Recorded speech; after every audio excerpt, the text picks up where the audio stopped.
జంజాల గారు ఒక మాట అన్నారు, హాస్యం పాదరసం లాంటిదని.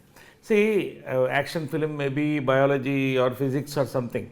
ఒక కామెడీ ఫ్యామిలీ ఎంటర్టైనర్ అనేది చార్లీ చాప్లిన్ దగ్గర నుంచి సాయిరామ్ అబ్రాజ్ వరకు తీసుకున్నా కూడా, యాజ్ ఎ డైరెక్టర్ అంటారు, not as an actor, this a chemistry అండి. తరానికి ఒకళ్ళు ఇద్దరు వస్తారు అంతే, వాళ్ళు అలాంటి వాళ్ళు. అంటే ఒక ఫ్యామిలీని కామెడీ ఎంటర్ మిక్స్ అయ్యి, మీరు భాగీరథి గారు కొన్ని తీసుకోండి, ఎక్స్ట్రాడనరీగా ఉంటాయి అలాంటివి, హోల్సమ్ ఎంటర్టైనర్స్. ఆ కెమిస్ట్రీ అండి, అది మీరు చూస్తే ఇవాళ సాయిరామ్ అబ్రాజ్ స్క్రిప్ట్లో కెమిస్ట్రీ ఉంటుంది. మీరు సామాజిక వర్గంలో తీసుకోండి, ఇప్పుడు నారి నారి తీసుకోండి, ఒక chemistry, how they evolve the film, how they make the film, and దాంట్లో స్ట్రాంగ్ పాయింట్స్. సో అది ఆ పట్టాడు సాయిరామ్, అది న్యాచురల్గా లోపల నుంచి వచ్చింది అది. ఇక్కడ కూడా నేను మళ్ళీ చెప్తానండి, మీరు ఏదో అనుకుని ఇద్దరు అమ్మాయిలు అబ్బాయి మాత్రం ఈ సినిమా అనుకోవద్దు, దానికంటే చాలా ఉంది.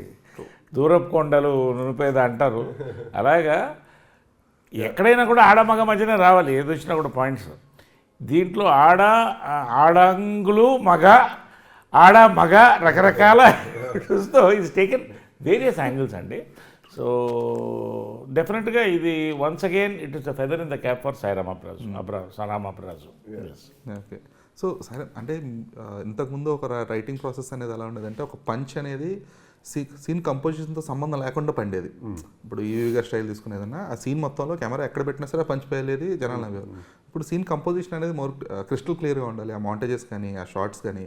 సో ఒక రైటర్గా మీ జాబ్ ఎంత పర్ఫెక్ట్గా మీరు చేసినప్పుడు కూడా, ఒక డైరెక్టర్గా దాన్ని ఎగ్జిక్యూట్ చేయడం అనేది మోర్ క్రూషియల్ ఇప్పుడు. సో ఒక రైటర్గా మీరు వర్క్ చేసిన ఒక ప్రాసెస్కి, నాకు యాక్చువల్ రైటింగ్ డిపార్ట్మెంట్ ఉంది. So I have writers, so Banu and Nandu అందరికీ తెలుసు అది మా కాంబినేషన్ అది.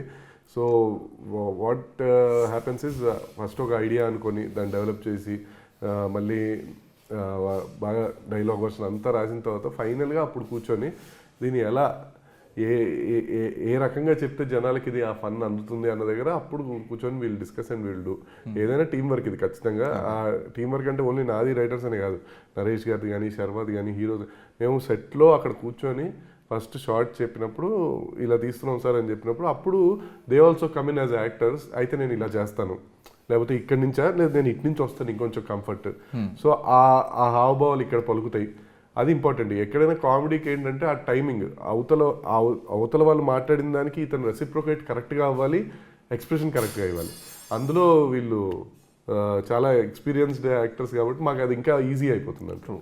అంటే ఆ టైమింగ్కి ఇప్పుడు ఫ్రేమింగ్ కూడా సెట్ అవ్వాలి, అవును, అది మోర్ క్రూషియల్ అయిపోయింది. ఎందుకంటే people are enjoying more visual beauty rather than the writing. అది మెయిన్ క్రూషియల్ పాయింట్ ఇప్పుడు. లక్కీగా we have a beautiful DOP Yuvaraj, and స్టార్టింగ్లో కొంచెం జ్ఞానశేఖర్ గారు చేశారు, బట్ తర్వాత యువరాజ్ వాజ్ దేర్. అంతే, మనం ఒకసారి ఒక షాట్ ఇలా అనుకుంటున్నాం ఇలా అంటే దానికి తగ్గట్టు అతను కూడా అరేంజ్మెంట్ చేయడం అంతా.